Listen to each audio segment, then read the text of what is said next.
Bien, bonsoir à tous, je suis ravi d'être avec vous aujourd'hui pour conclure votre congrès. C'est pour moi un grand plaisir de venir ici à Dijon, qui n'est finalement pas très loin, puisque j'exerce à Besançon. Alors je voulais remercier les organisateurs, bien sûr, le docteur Juliette Martin, le professeur Nicolas Franck pour cette journée, à laquelle j'ai participé en grande partie, notamment ce matin. Malheureusement, je vous ai abandonné pour les ateliers puisque j'avais une réunion ici à Dijon dans le cadre de notre Université fédérale Bourgogne-Franche-Comté.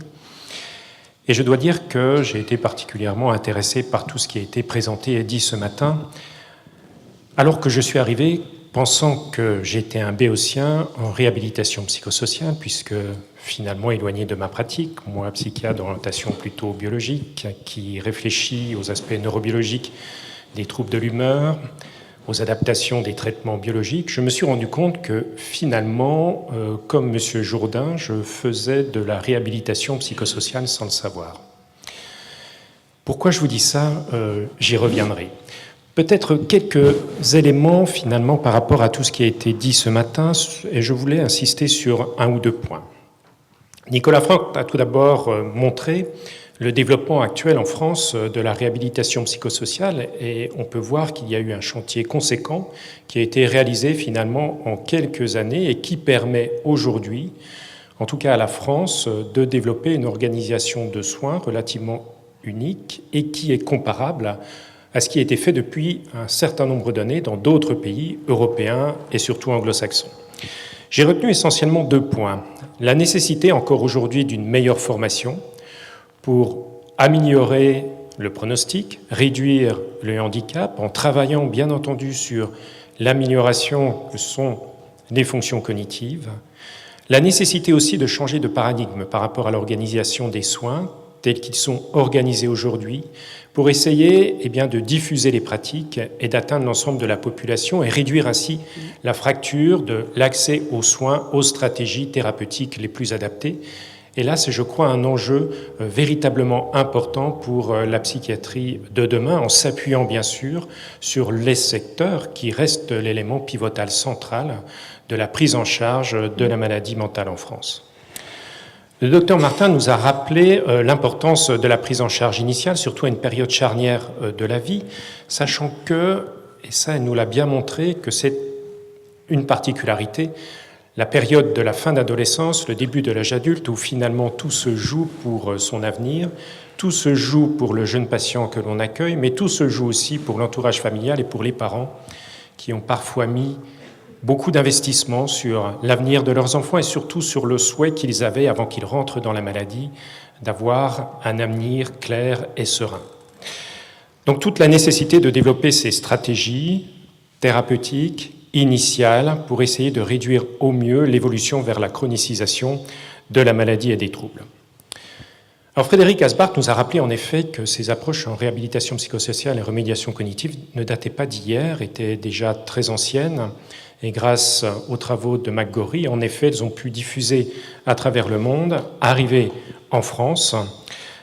Et ce que j'ai retenu dans son intervention, c'était la nécessité de coordination du parcours, la nécessité d'intervenir de façon cohérente et structurée autour du patient pour essayer, en quelque sorte, véritablement de proposer des soins ajustés et adaptés. On parle de plus en plus aujourd'hui de stratégies thérapeutiques personnalisées.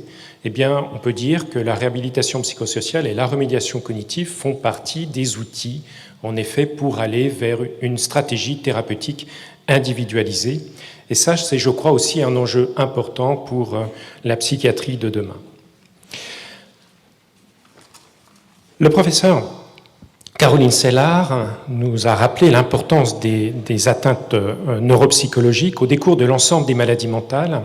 Et si en effet vous partez sans doute presque tous de la prise en charge des patients qui souffrent de schizophrénie, on se rend compte qu'en effet les patients qui souffrent d'autres maladies mentales chroniques présentent également des déficits sur le plan cognitif, et d'où la nécessité également de développer ces stratégies, je dirais, quelle que soit finalement la pathologie concernée. L'importance également d'évaluer Je crois que c'est en effet essentiel de développer des stratégies d'évaluation et on peut le faire également lorsque l'on veut personnaliser les stratégies d'intervention thérapeutique. Ce n'est pas un frein à l'évaluation et la standardisation des évaluations n'est pas un frein à l'évaluation de l'optimisation individuelle des stratégies thérapeutiques.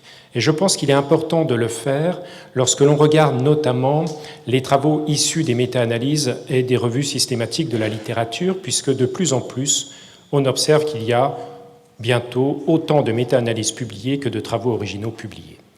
Ce qui signifie quoi? Eh bien qu'il est nécessaire de poursuivre les travaux d'évaluation, et ceci en réseau.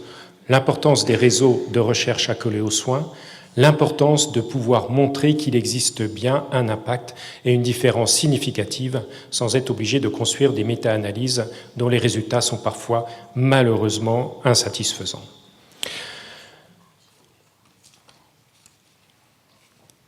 Le docteur Romaret et Madame Delphine Frabe ont insisté sur l'intérêt des outils informatiques et je crois qu'ils nous proposent là un modèle intéressant d'outils qui peuvent être réellement appliqués à la pratique quotidienne parce qu'ils se développent vraiment dans l'intérêt du patient et en lien avec le patient et avec l'entourage.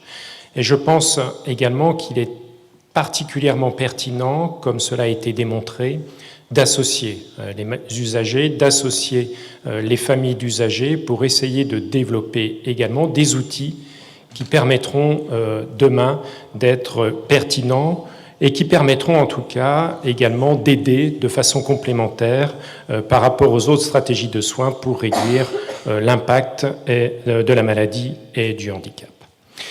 Donc ça, c'était vraiment les quelques éléments que je souhaitais resituer quant aux différentes communications qui ont été présentées ce matin. Alors je vous disais que je voulais revenir à un point, et j'en parlerai de deux, concernant le fait que finalement tout ce qui a été dit et tout ce qui a été montré ce matin, on est à même de le faire dans un grand nombre de structures et de réseaux. La personnalisation de la prise en charge thérapeutique, vous le faites dans le champ de la réhabilitation psychosociale, on le fait également dans le champ de missions d'expertise, d'évaluation et de proposition de stratégies de soins. Donc très clairement, ce que l'on voit, c'est que les nouveaux développements des soins en psychiatrie s'orientent vers ces nouvelles stratégies. Elles doivent se faire de façon complémentaire avec l'existant pour éviter des fractures comme il en existe trop dans notre discipline, et ça je pense que c'est également un élément important. Et doivent se faire également, je pense en tout cas, en réfléchissant à une vraie articulation. Pourquoi je vous dis ça? C'est parce qu'on le voit bien. Tous les réseaux qui travaillent et qui fonctionnent montrent des résultats particulièrement intéressants et significatifs, mais ils le font sans qu'il y ait une réelle structuration au niveau national. Et j'appelle vraiment de mes voeux, comme l'ont appelé d'ailleurs les deux députés qui ont rendu leur rapport la semaine dernière, à une vraie structuration et organisation au niveau national des soins, de la recherche accolée aux soins. Il existe, vous le savez sans doute, aujourd'hui, les centres de réhabilitation psychosociale, les centres d'excellence de la Fondation de Necker, les centres experts de la Fondation fondamentale. Il est nécessaire, à mon sens, demain, de développer un dialogue entre ces différents réseaux et ces différentes structures, car sans dialogue et sans organisation, nous n'arriverons pas à nous faire entendre suffisamment. Donc voilà en tout cas les quelques éléments que je voulais resituer par rapport au débat de ce matin. Conclure sur l'intervention de mon collègue et ami Jean-Christophe Chauvet-Géligné qui rappelait la nécessité du lien et l'importance du lien. Et je pense qu'en effet, dans notre discipline, la psychiatrie et la santé mentale, nous nous devons de faire du lien. Je vous remercie. Merci. Je vais dire quelques mots. Finalement, je vais être assez bref et dans la lignée des propos du professeur Emmanuel Haffen. Peut-être en commençant par une anecdote un peu personnelle, puisque j'ai eu l'opportunité de partir en postdoc au Québec et dans une équipe d'intervention précoce. Et ce qui m'a frappé, c'est que dès le départ, il me disait en France, vous avez quand même pas mal de trucs, on entend beaucoup parler de la réhabilitation, il y a beaucoup de remédiation, beaucoup de psychothérapie. Mais ça a l'air vraiment quelque chose qui fonctionne bien, la psychiatrie française. Bon. Et puis moi, je me suis revu,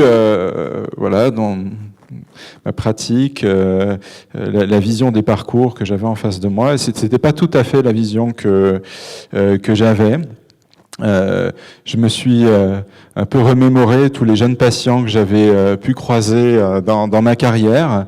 Et finalement, je vais être un peu caricatural, mais la vision la plus caricaturale que j'avais, c'était un diagnostic de schizophrénie. On s'oriente assez rapidement vers des aides, voire l'obtention de la AH, les choses se stabilisent. Et puis, à un moment, on se dit, on devrait peut-être quand même penser à la réhab, ce serait peut-être pas mal pour ce jeune. Et puis voilà, il se passait des améliorations, mais peu retravaillées. Voilà, je trouvais ça pas très encourageant. Et alors, arrivé dans la clinique au Québec, je voyais des jeunes qui avaient connu les mêmes symptômes au départ, et puis ils travaillent, ils étudient. Marc-André Roy, avec qui j'ai eu l'occasion de travailler, me disait on a à peu près 70% de nos patients qui reprennent une vie satisfaisante avec une occupation scolaire, professionnelle. Donc il y a vraiment un problème, alors qu'effectivement, le diagnostic de départ, qui avait des très belles choses en France, je pense que ça rejoint vraiment ce que disait Emmanuel Haffen, il est tout à fait vrai. Et il y a aussi, je pense, ce dysfonctionnement, il y a eu, à mon avis, pendant un moment, un déni de sa réalité. Et je pense que depuis là, quelques mois particulièrement, le diagnostic devient de plus en plus criant, avec effectivement ce rapport, mais aussi une initiative très intéressante qui sont les PTSM, où finalement des territoires, des acteurs qui sont pris dans la réalité des parcours de soins remontent des dysfonctionnements comme ça, effectivement l'absence de continuité, l'absence d'accès à des soins de qualité dès les premiers stades. Donc, je pense qu'on a vraiment à repenser les choses en termes de liens. Et la chose que je me suis dit tout au long de cette journée, c'est que l'intervention précoce, tout ce qui a été développé, la philosophie de l'intervention précoce, ça peut être un formidable catalyseur pour diffuser les outils de la réhab auprès de nos patients en s'appuyant sur la logique territoriale des secteurs qui est quand même quelque chose d'assez intéressant en France et qu'il n'y a pas forcément dans d'autres pays. Finalement, on a, si on reprend un peu les recommandations que j'évoquais ce matin, dans les outils de la réhab, des interventions structurées, validées, et puis d'un autre côté, dans l'intervention précoce, tout un savoir-faire autour de l'aller vers, de la flexibilité, d'être, comme disent les anglo-saxons, user-friendly. On peut imaginer que finalement, connecter ces deux modèles, avec peut-être quelques adaptations, on l'a dit, c'est parfois un peu compliqué dans l'emploi du temps des jeunes, de caser de la remédiation cognitive. On a parlé des applications. Est-ce que voilà, c'est peut-être une opportunité aussi de rendre les choses plus accessibles, au plus près des malades et dans le quotidien. Donc voilà, donc plutôt que de finir sur une note sombre et de se morfondre, je pense qu'on peut être optimiste, profiter de nos forces, de ce qui a été développé dans différents réseaux spécialisés, d'un beau maillage territorial qui a été développé au cours des années, de structures finalement qui favorisent l'interconnaissance des acteurs, par exemple comme les CLSM, c'est des choses qui n'existent pas forcément dans d'autres pays. Et finalement, je fais aussi un vœu pieux que ces éléments se connectent mieux, peut-être à l'aide d'un pilotage national un petit peu plus fort. Et voilà, je pense en tout cas qu'on a tous les outils pour avoir une psychiatrie française de qualité. Merci beaucoup.